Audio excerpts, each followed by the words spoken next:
In this section, we're going to go through coordinates, slopes, and lines. So they kind of introduce the basic things that you need from algebra to kind of help your students bring algebra into the curriculum prior to actually entering a full algebra class. Okay. So we're going to kind of start with the basics, but we are going to kind of do like a little bit of jumping in the ideas from what you might see in a traditional algebra class, and instead kind of focus on what you might explore in your classroom for your students. Okay, so let's start with coordinates. Let's first define that. When we use the phrase coordinates, they're usually referring to ordered pairs. So, ordered pairs or coordinate pairs, that's another way of saying it, or even coordinate points, are numbers, are two numbers with a specific order.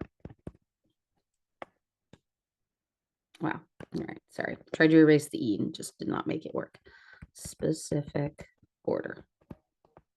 Okay. So typically what that means, it makes most sense, not when you're thinking of it in a graphical example, but thinking of it in like an application example. For instance, let's say I told you the ordered pair goes like this. The first number in the ordered pair is years after a business. Wow, that's not how you spell business, Allison. Oh, yeah, no, it is. Just kidding. A business opens. And the second number in the ordered pair represents the profit in thousands. All right. So if I told you the first number happens to be 1 and the second number happens to be -2, how would we interpret that? Well, 1 would mean that 1 year after the business opened. So 1 year after the business opened, their profit is -2, and that'd be -2,000. So we wouldn't really say that that's a profit, right? We'd say that they're losing $2,000 a year, or they're down $2,000 that year, which can happen. In fact, some businesses, it can take a while before they'll see a profit. All right. Okay. But in general, and what we're going to kind of focus on the ordered pairs is when we are graphing. And when you're graphing, we're typically basing it on a coordinate plane. Okay. So in general, let's focus on the coordinate plane. So this can be called a few different things. It could be called the rectangular coordinate plane. It could be called the Cartesian coordinate plane. Okay. But most people recognize it as a way of graphing ordered pairs using two real number lines, one horizontal, one vertical.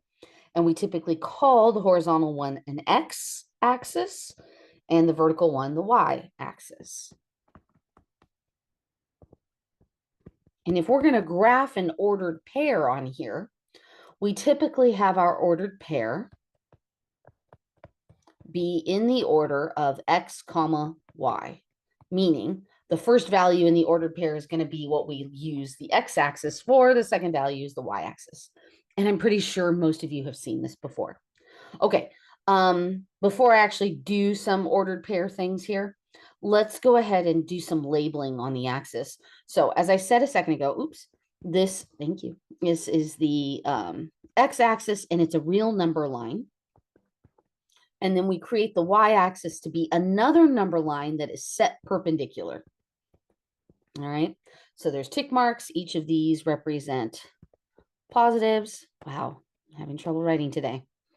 That's the number 1, 2, 3, 4, 5 on the x-axis. -1, -2, -3, -4, -5. And then on the y-axis, the positive part is up here. 1, 2, 3, 4, 5. Negative part is going down. I'm going to do it on the left. Oops, I don't even have room for it. -1 would technically be, come on, let me erase that. Thank you. Technically be right here. -1, -2, -3. But I kind of drew this small. All right. I think most of us are familiar with that. The middle number right here, that is the intersection of the two axes, is called the origin. That's an I. Origin. And it's represented by the ordered pair 0, 0. The x and y axis, or the rectangular coordinate system, also breaks our whole, like if I allowed these lines to keep going forever, right? That's what the arrows indicate. If I allowed them to keep going forever, they divide the page up into 4 regions, which we call quadrants. And each quadrant has a label as well. Here, let me switch to green. So this would be called quadrant 1. And when they label it, they usually use the Roman numeral. So that's quadrant 1. This would be quadrant 2. And quadrant 3, so it goes counterclockwise, is down here. I'm going to abbreviate and put quad. And then quadrant 4 is down here. Okay, so using Roman numerals to represent the quadrants. I don't know why they do that. Somebody did it and they kind of stuck with it. Okay, so an ordered pair is, we're able to actually graph it on the coordinate plane. So let's just do a couple examples of that. So if I wanted to graph, let's actually graph the point we wrote above, the ordered pair above, 1, -2. So let me go ahead and draw a coordinate plane here to the best of my ability. 1, 2, 3, 4. 1, 2, 3, 4. 2, 3, -4. All right, there we go. X, Y. And sorry, that's like a really weird looking arrow. Let me fix it. Okay. Okay, so I want to plot 1, -2. So that means I'm going to go out 1 on the x-axis and then -2 on the y-axis. So we're kind of thinking of where that intersects. So on the x-axis, this is where the 1 is.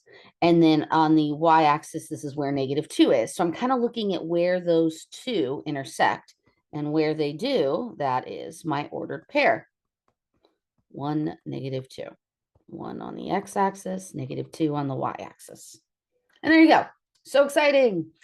Let's just do another one for the fun of it. Let's plot about -3, 4. -3, 4. So our x value then, and I'm going to use the same coordinate plane. Oops, let me do it right. So my x value then is the -3. My y value is the 4. So I'm going to go to -3 on the x-axis, which would be right here. There's -3. And then 4 on the y-axis right here. And I'm going to look at where they intersect. And where that happens, that is my magical ordered pair point of -3, 4, which happens to be in quadrant 2. The first one was in quadrant 4. And of course, it's possible for a point not to be in a quadrant. In that case, it would be a point on one of the axes. So like, let's say I plotted or wanted to plot the point 0, 2. If I were to do that, the x value being 0 means we don't move right or left on the x-axis. We're going to stay in the middle. This is where 0 is.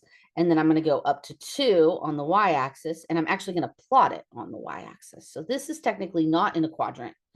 And if you were to be asked what quadrant it was in, you would just say it's on the y-axis. All right, so there's coordinate points. They kind of, like I said, make a leap now from that into the concept of slope.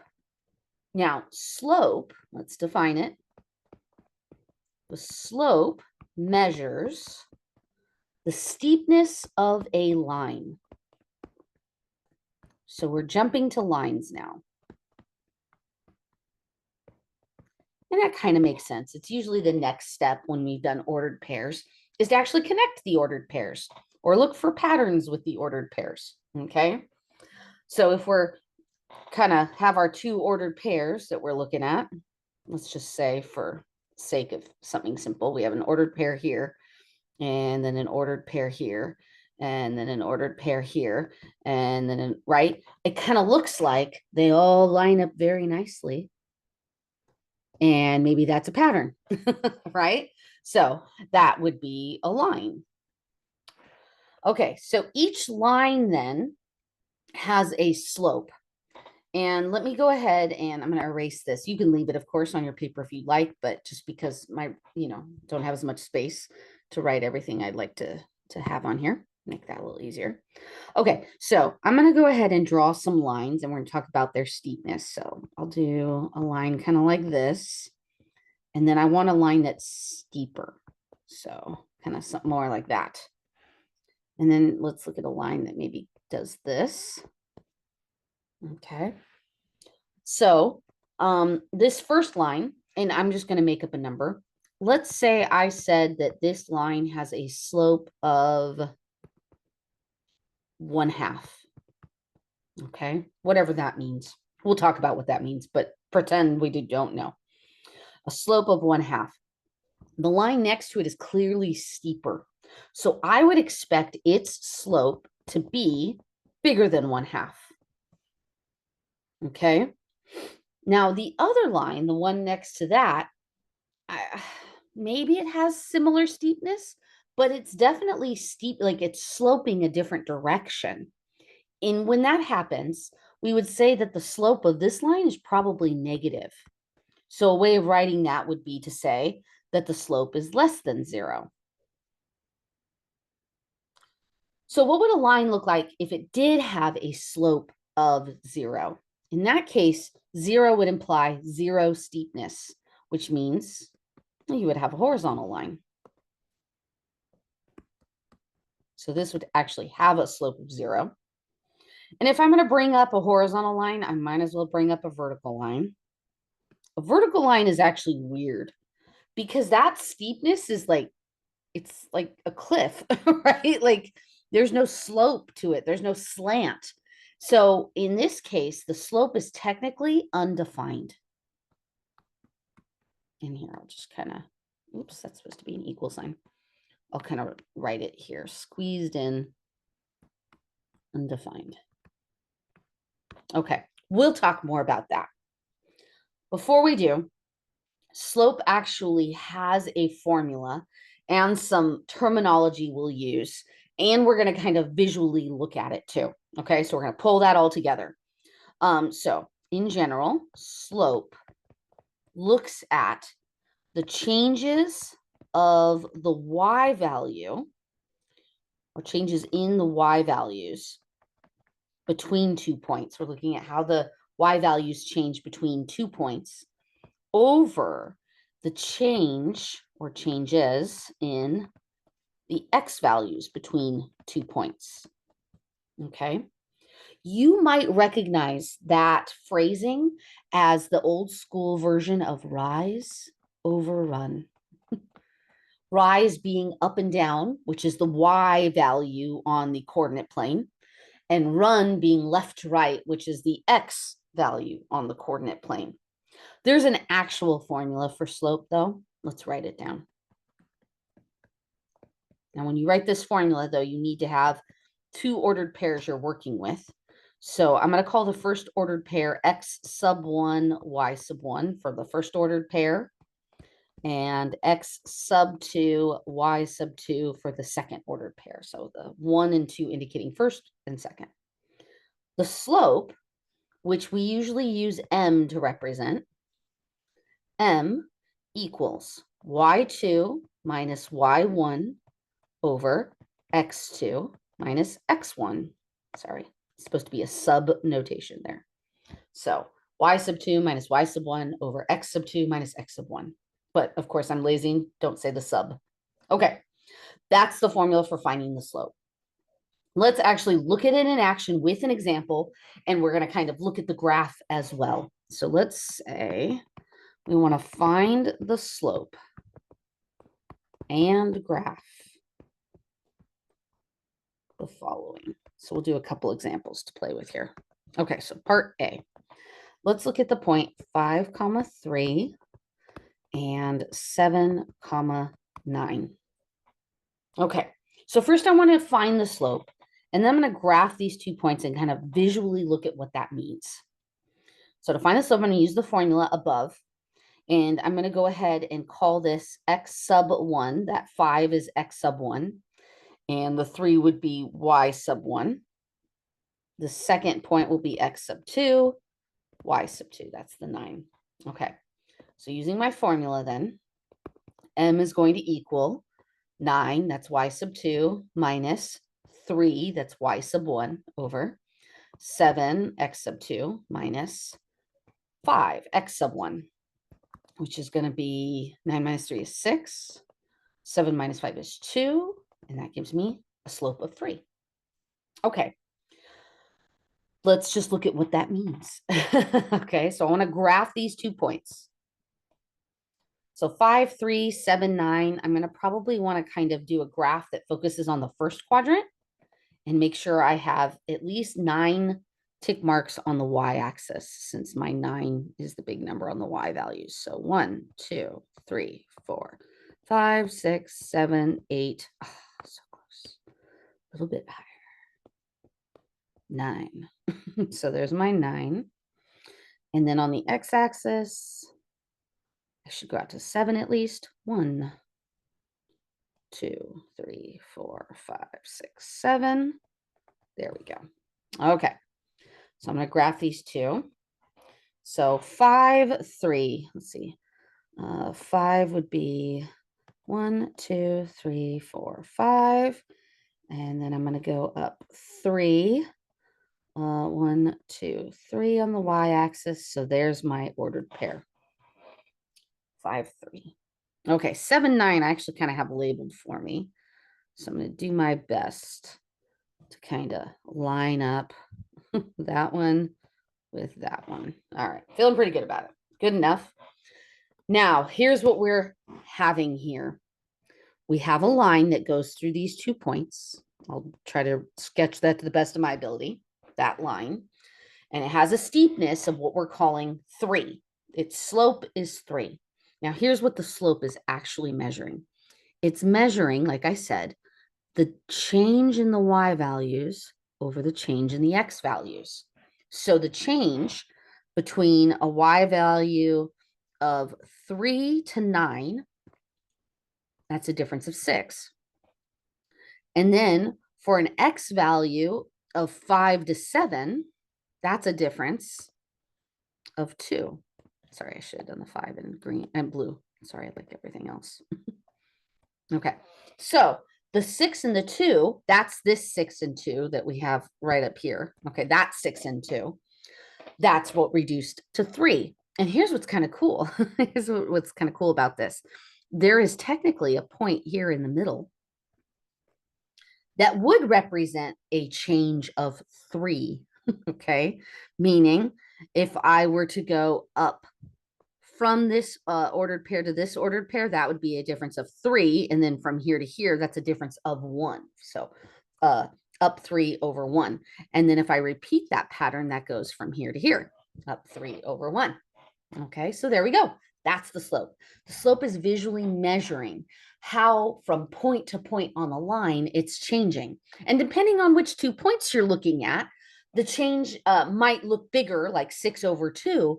But when you look closer, what you actually find is if you get the closest points you can together, you'll get the most reduced version of the slope, or in this case, the most reduced version is 3. What's also cool is no matter which points you pick, if you pick them on the line, they're always going to reduce down to 3. It's always going to reduce to the same slope. Okay, so let's do another example. This time, part B, I'm going to pick some special ones here. 4, 3, and, oops, 4, 9. Man. Okay, so let's start by finding the slope. I'm going to go ahead and just label x1, y1, x2, y2. Kind of sad looking 2s, but I'm going to let it go. All right, so y2 will be 9 minus 3 over 4 minus 4. Okay, so that gives me 6 over 0. Okay, now it might have been a while, but anything over 0, you can't divide. You can't take 6 and divide it into 0 pieces. That's impossible. So we call this undefined. Now we saw that earlier. We saw that earlier when we drew a vertical line. Well, let's graph these points here. Again, I'm going to kind of focus on the first quadrant. 1, 2, 3, 4, 5, 6, 7, 8, 9. 1, 2, 3, 4. Okay. So the first ordered pair, 4, 3 would be right here, lining it up with 3 on there. And then the second ordered pair would be up here at 9. If I draw a line between them, it's vertical. I know my picture's slightly slanted. I can't seem to do it perfectly straight, but it's fine. It's a vertical line with undefined slope. I don't know if I've mentioned this before, but I feel like it's worth mentioning. There's like a cute little way of remembering when you divide with 0, which one gives you a 0 and which one gives you undefined. So a student showed this to me. Okay, so note, if you have 0 divided by a number, okay, so you're taking 0 divided by a number, that comes out to 0. All right. But when you have a number divided by 0, notice how it looks like the word no. That's undefined. So if you have trouble remembering which one gives you the undefined and which one gives you 0, when it looks like a no, right? Number on top, 0 on the bottom, that's undefined. And I thought that was a nice way of remembering when we get a 0 versus when we get undefined. All right. Now that we kind of have talked about slope and its concept of measuring the steepness of a line and what it visually kind of looks like, I want to move into lines. That's the point of slope, is to allow us to look at lines. So slope allows us to graph lines quickly. Slope allows us to graph lines quickly, which is useful to us, okay? It allows us to graph lines quickly. What we typically use is what most people remember from algebra, slope-intercept form.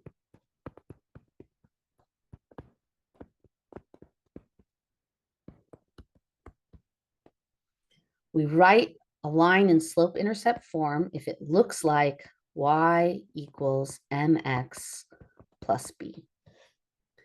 M, in this case, we saw it earlier, is representing the slope. B is representing the y-intercept. Now, we haven't talked about intercepts, so I'm going to take a second and talk about that. Okay, y-intercept. But here's what the y-intercept is. So let's do another note. An intercept in general, an intercept is a point on an axis. Now, when we're talking about a point on the axis, we're talking about some graph or shape. Since we're talking about lines, okay, let me draw a line that intersects both axes. So this, since it's crossing the y-axis, what I label as the y-axis here, that would be the y-intercept.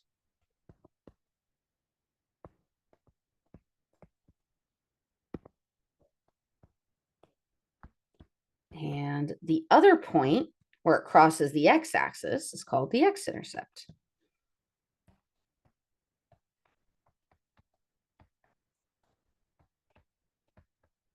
And there you go. So that word intercept is telling us that the line is going to cross the y-axis at that point. Okay, let's actually look at some examples and draw them.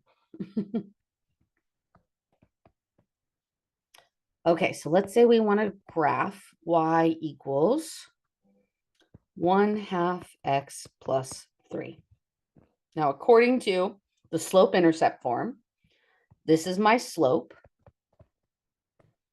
and that is my y-intercept. I'll abbreviate it INT. Okay, so right away, I actually have a point I can graph on this line, and that's the y-intercept. So I'm going to draw my x and y axis here. And 1, 2, 3, 4, 5, 6. 1, 2, 3, 4, 5, 6. I'll label that 6, 6. 2, 3, 4, 5, -6. And -6. Okay. Excuse me. So I'm going to kind of plot now, not kind of, I'm going to plot the y-intercept as it crossing at 3 on the y-axis. So my line is going to cross through that point. So what I need to draw a line is another point on the line. And that's where the slope comes in. So the visual earlier we had for slope was that slope is rise over run. In other words, it's the difference in the y values. Oh, crap. I'm so sorry. I'm so sorry.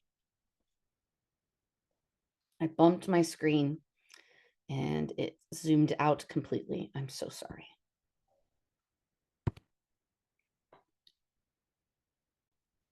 Okay, sorry about that. Okay, so there's my slope of 1/2. Slope is rise over run. So from the point that I have graphed, I'm going to go up 1. That's what this is going to indicate to me, going up 1 from this point, and then I'm going to go over or right 2. So I'm going to go up 1, over 2. That is my new ordered pair. So I went up 1. Oops, I thought I clicked the red. I did, but it just took a second. Sorry. Up 1, right 2. Okay. So up 1, right 2. That's where that point is coming from. Okay. I can actually do that again. I could go up 1 and over 2 again, which will land me right here at that point.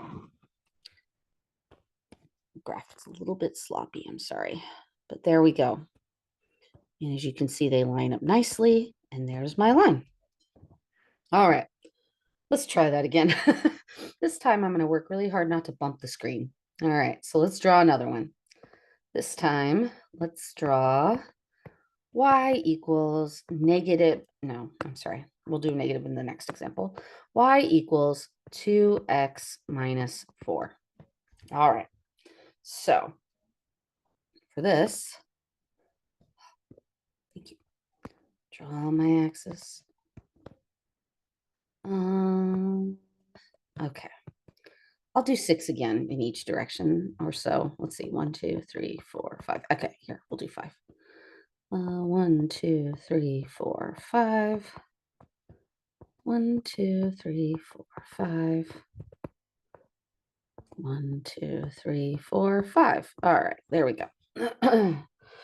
So I'm going to start by graphing the y-intercept, which is right here. -4. So that means on the y-axis, I'm going to go to -4, which happens to be down here. Actually, here, I think I used green. Let me use the same color. Okay, and then I'm going to use the slope to find another point. So in this case, my slope is 2, but we can always take a whole number and put it over 1, which saw that earlier when we did the 3, okay? And I can think of it as 2 over 1. So what I'm going to do is I'm going to go up 2, right 1 from that point. So from this point, I'm going to go up 2. Oops, I didn't mean to put the little pointer on there. So 1, 2, and then over 1. And that's where I'm going to plot my new point right here. And I can do that again, up 2 over 1. I can do that as many times as I want. I usually do it 3 times. Kind of gives me a nice visualization for the line. And there we go.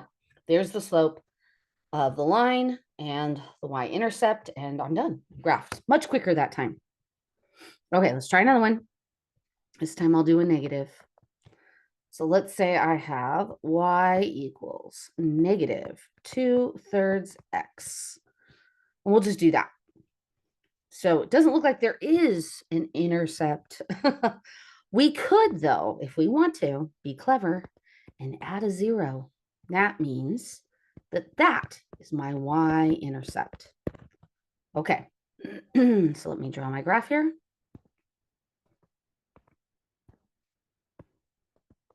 Again, 1, 2, 3, 4, 5, 6. 2, 3, 4, 5, 6. And 1, 2, 3, 4, 5, 6. Okay, there we go. So let's start by graphing the y-intercept, which is going to actually be at 0 at the origin. 0, 0. That's the y-axis. It also happens to be where x is 0, but there it is. From that point, I'm going to use my slope of -2/3. Now, I'm going to apply the negative to the numerator. I feel like that's the easiest way to do it, which means that instead of going up 2, I'm going to go down 2, but I'm always going to use or leave the denominator positive so that I'm always going right 3. So from this point, I'm going to go down 2 and then right 3. So that's going to land me right here. And then I'm going to go from this point again. I'm going to go down 2, 1, 2, and then over 3. 1, 2, 3. So it's going to land me right there.